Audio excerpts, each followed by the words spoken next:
so now we might move to our second speaker for today, who is Ahlam, who is currently pursuing a PhD degree in the School of Computing and Communications at Lancaster University in the UK. Are you there, Ahlam? Yeah. Hi. Thank you for the introduction. Nice to see you. So please feel free to share your screen when you're ready, and I'll set a timer just to keep track of time, and over to you when you're ready. Yeah, of course. Thank you. Okay.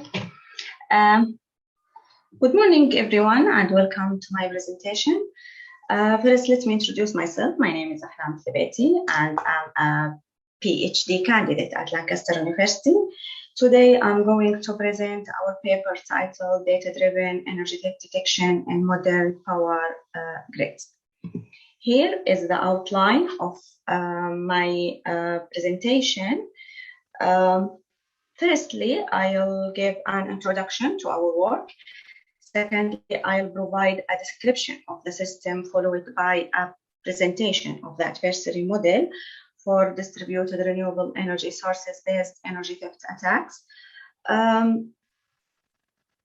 Fourthly, I'll describe the methodology underpinning the proposed detection framework, followed by a discussion on the datasets used within this work. Then I'll discuss the evaluation methodology within our experimentation, followed by a discussion on the results obtained. Finally, I'll present concludes and summarizes of our work. Let's start with my introduction. By virtue of global climate challenges, we witness a drastic shift by grid operators toward the full integration of distributed renewable energy sources indicated by the RES within modern smart grids. However, the practical operation of such deployments entails a number of cybersecurity challenges that also transform the way in which energy theft could be manifested. As we know, energy theft has been a traditional challenge. However, the relatively recent interconnection of the RES deployments with the main grid has enabled the composition of data-driven energy theft. As energy theft underpinned by cyber attacks increases, a momentum on a development of data-driven detection has been observed within the wider research community. However, a significantly small portion of detection solutions considers the manifestation of energy theft from individual DRES owners. Moreover, the dependency on historical data that can be tampered with by attackers or unavailable data in terms of the SCADA further restricts the reliability of these approaches in practical scenarios. In parallel, the after-mentioned dependency on aggregated SCADA measurement is unable to capture the essential environmental dynamics, such as to relate generation values with the actual weather conditions in a given DRES deployment. Moving now to the contribution of our work. In this work, we take a practical approach by firstly proposing a DRES-based adversary model, and by secondly providing a data-driven detection solution framework, considering the weather dynamics. In general, the main contributions of this work are firstly a formalized approach on describing DRES-based adversaries with the objective of energy theft. We demonstrate the efficacy in which DRES owners can take advantages of the current business model and steal energy. Secondly, a novel low-cost and generic energy theft detection framework consisting of two algorithms. The first one is a SCADA-agnostic DRES profiling method operating purely on third-party and widely available weather measurements. And the second one is a classification scheme relying on DRES profiling and able to classify theft detection events. The synergy of these two components enables adaptive and highly accurate detection with low computational overheads. Moving to the system description in this work, In this work, we consider an end-to-end energy system consisting of a single transmission system operator, TSO, connected with one or more distributed system operators, DSOs, consisting of nodes equipped with smart control, management, monitoring, and metering technologies. In general, as we know, energy theft events can cause energy losses that can be described as the difference between the generated energy and the energy consumed under normal conditions. Thus, we express the cumulative energy loss for a single DSO in time t as equation number 1 shown on the screen, where ER of t is energy produced by a single prosumer of a supply node in the ith DSO at a given discrete time period t. C of t is the energy consumed by a single prosumer of B demand nodes. ES of t is the energy supplied from TSO to a given DSO.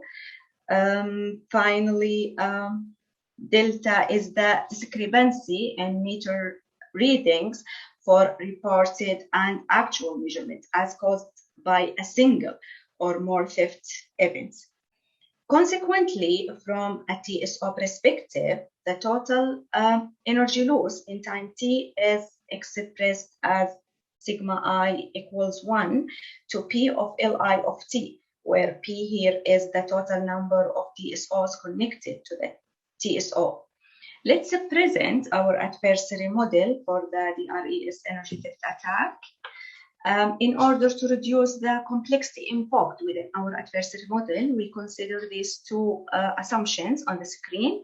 Thus, we rule out any discrepancies in the measurement function for energy supplied from a TSO to a DSO, and on the consumption reporting by all consumers having delta E S of t equals 0 and delta sigma small b equals 1 to capital B of ECB of t equals 0 as well.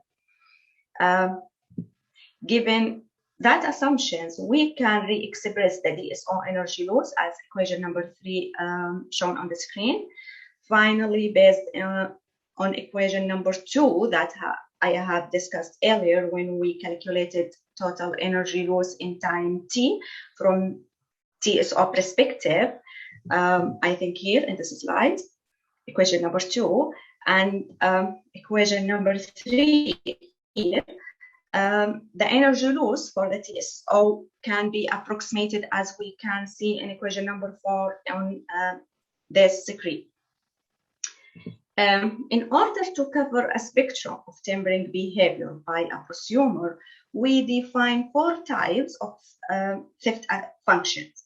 All 4 functions mimic practical fraudulent patterns in terms of reporting erroneous generated energy back to the DSO.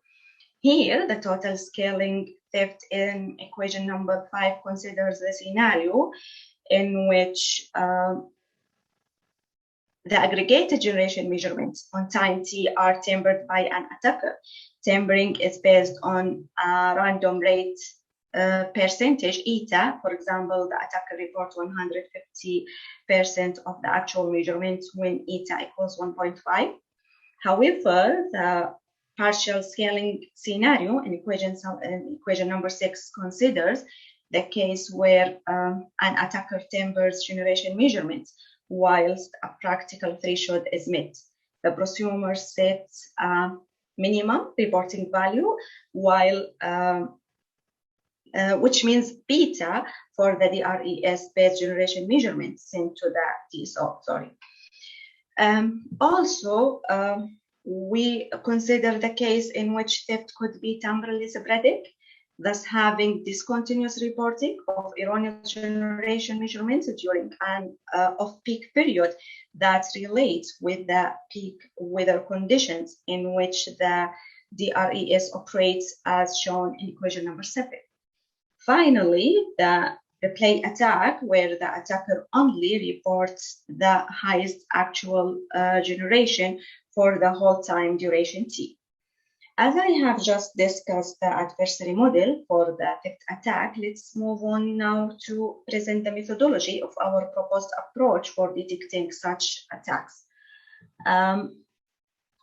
Here in this slide, the data flow underpinning the proposed framework is shown in figure number 1. We profile DRS installations using third-party and widely available weather measurements.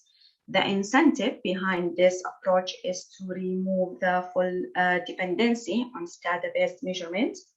Hence, we align with the realistic scenario where no available measurements gathered by locally placed sensors or the DRES SCADA system exists. As shown in this figure, the SCADA agnostic profiling component works in synergy with a classification component that considers reporting DRES energy generation measurements as seen at the DSO level. In the next slides, I'll summarize the mechanism of each individual component. And when you read the paper, I hope you can understand all the technical details. Let's start with the SCADA agnostic DRES energy profiling component. The implemented profiling component accepts third-party weather measurements, and it first employs an automated pre-processing procedure following a series of data-oriented tasks dealing with noisy and incomplete measurements. Then the profiling component conducts an automated feature selection process in which the most suitable statistical features are chosen to compose a DRES energy generation profile.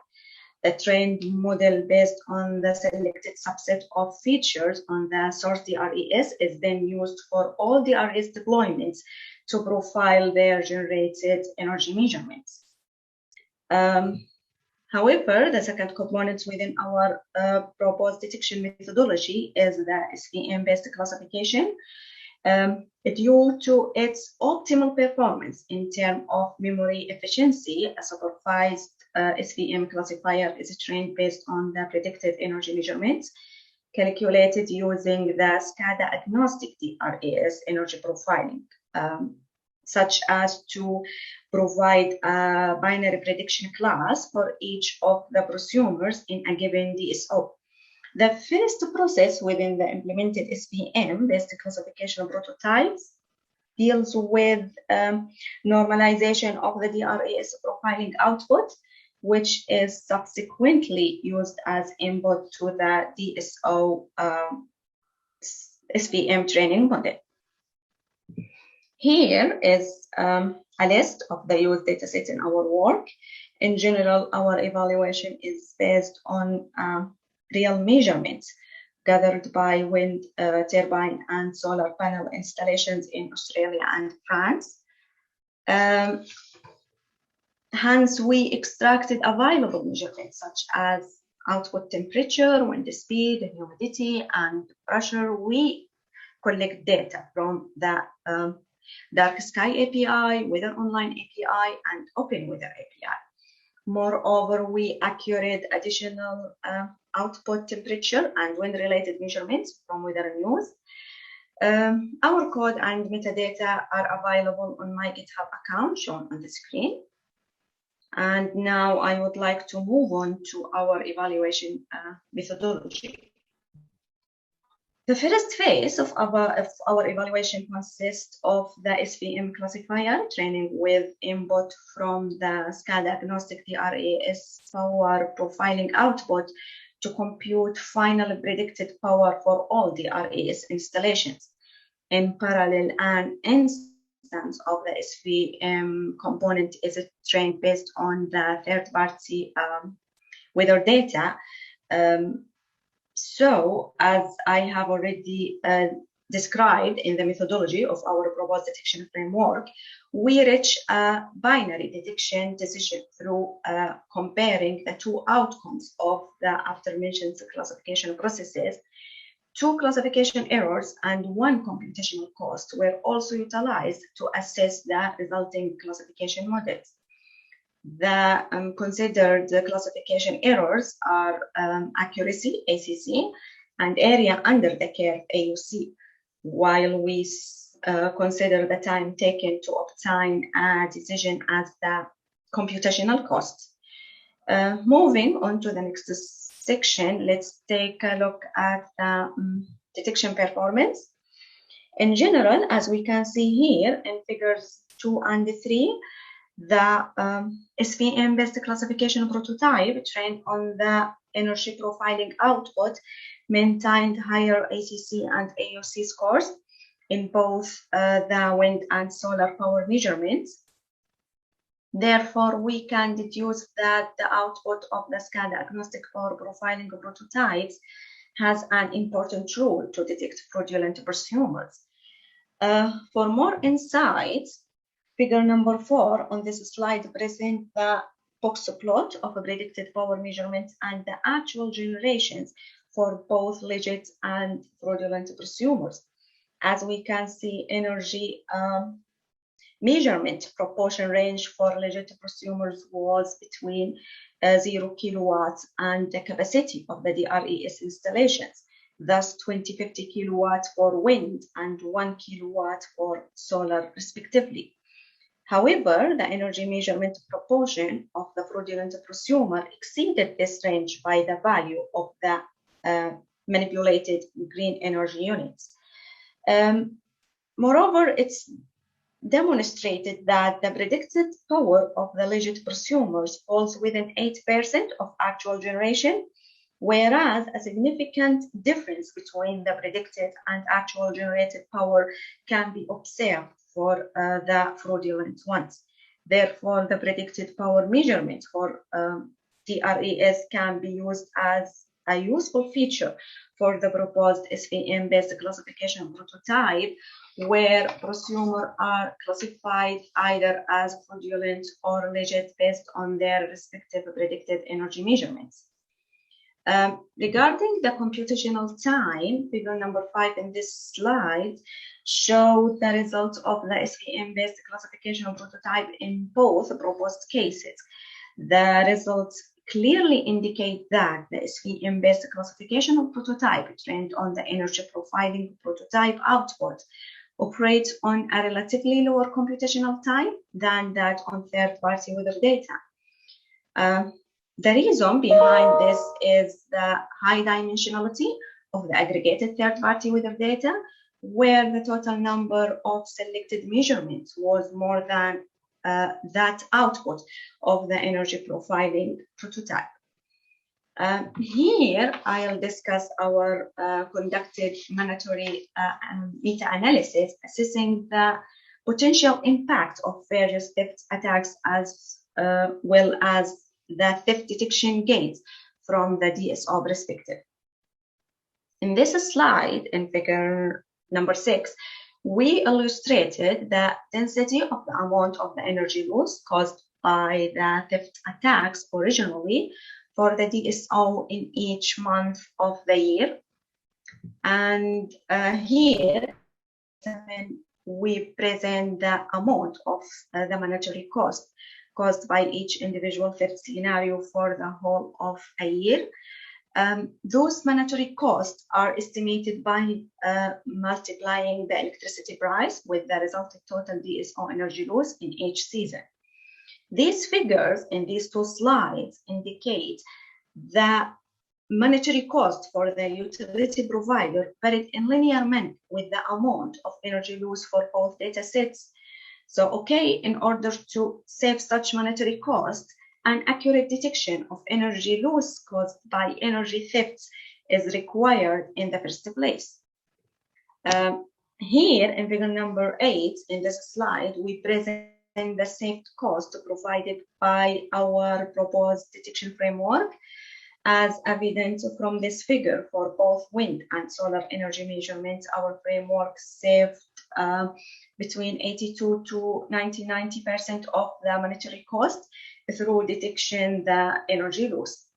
The estimate of saved cost provided by the proposed framework in our paper is without including any additional hardware equipment, since the proposed framework is completely data-driven or utilizing any additional measurement that are directly unavailable to the utility provider that are maybe just only aware of the DRES capacity. That concludes my presentation. Now, if I just summarize the main points, in this paper, we propose a data-driven SCADA agnostic energy theft detection framework relates to the DRES-based scenarios. We introduce a DRES-based theft attack model and further evaluate the performance of our framework by utilizing freely available third-party weather measurements over real solar and wind energy deployments in Australia and France, respectively. Through our evaluations based on energy profiling model and third-party weather data, we demonstrate that the proposed framework can detect fraudulent prosumers with a high average accuracy with relatively low computational costs, hence placing our framework as a good and cost-effective candidate for future data-driven energy theft detection schemes. These are the references of my presentation. And at this time, I would like to say thank you so much for your interest and attention. And if there is any question, I'll be happy to answer it now. Thank you so much, Ahlam. That was a really fascinating and interesting question. If you don't mind just stopping the sharing of your screen so I can see the participants and if there's any hands up. Yes, of course. Wonderful. Yeah, so any questions, feel free to raise your hand or post them into the chat window. Maybe while you're thinking of it, I have a couple of questions up my sleeve, if you don't mind, Ahlam. Yeah, that's fine. So the first one that comes to mind is theft is quite an important element, I suppose, for a utility in terms of costs, but it also has ramifications, right?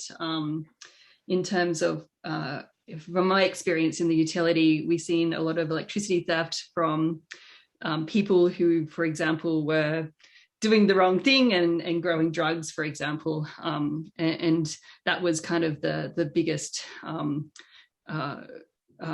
theft that we sort of seen in the utility. Yeah. And when I've explored this question in other countries, like there's the death penalty, right, for doing those sort of things. So I was just curious, like ethics, I suppose, and like how confident you would be to say that theft was happening, or how do you perceive these kind of tools being used, I suppose, in practice, given those sort of ethical questions? Actually, I'm thinking of the best answer. Sorry, is it not an easy question? yeah. But I think when I have been reading all the literature, the obvious gap in the literature is that considering the historical data of the DRES owners, and that obviously maybe this data it's already has been tampered with by the attackers itself, or based on unavailable data, like for example the SCADA measurements or any sensor placed on the DRES site. So the motivation of our work is how we can detect the energy theft without using such data.